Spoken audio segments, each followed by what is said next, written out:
The music can't help but reflecting things that are happening around it. Have you showered since you last masturbated?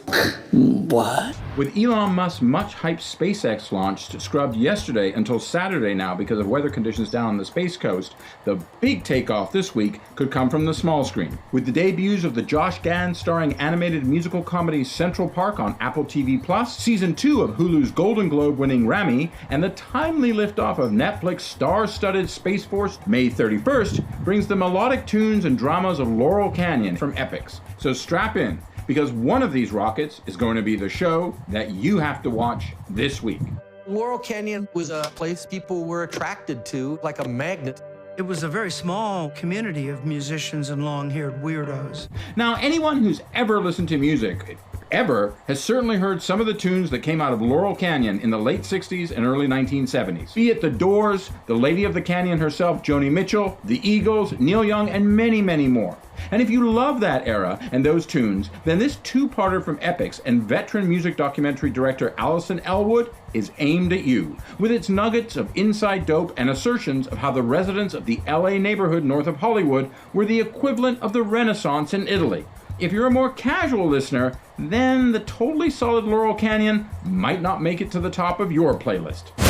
If we don't get this right, it'll be the most cataclysmic failure in the short history of Space Force. Come on, Dad. You can do it.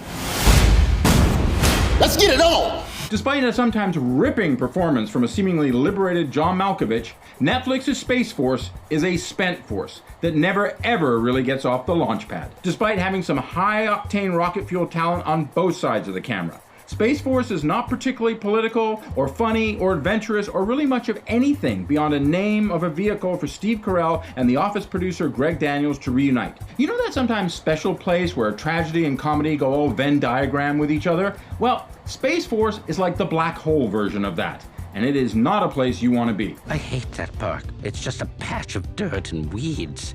And we're gonna buy it. We're gonna do the biggest real estate deal in the history of the world. Quick question over here, Betsy. Are you wearing a dog? It's perfectly normal. I'm not gonna lie, it's a little distracting. After a bit of a misfire with its launch last year, Apple TV Plus is suddenly firing on what seems to be all cylinders of late. And Central Park may turn out to be the show that catapults the streamers into the big leagues finally.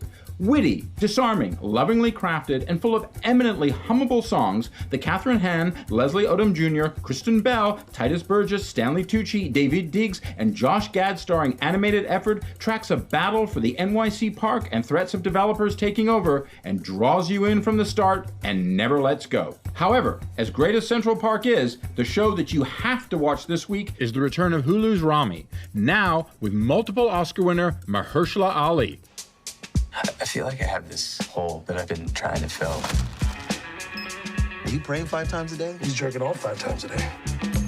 Faith is almost always a struggle, but few put that struggle to the test as well as Ramy, which ups the stakes spiritually and otherwise this new season, with Ali joining the cast for Season 2 as a mentoring sheikh at the title character's mosque as the shallow and selfish Ramy, played by Golden Globe winner Ramy Youssef, seeks to find himself and the calling of his Muslim faith, to often less than holy but profoundly passionate results. All of which is a unique and wonderful kind of faceplant that tells you everything in its descent, with redemption and regret framing this truly American tale. So take a stroll through Central Park, but don't miss the new season of Ramy, because whatever God you believe in, trust me, this is the show that you have to watch this week.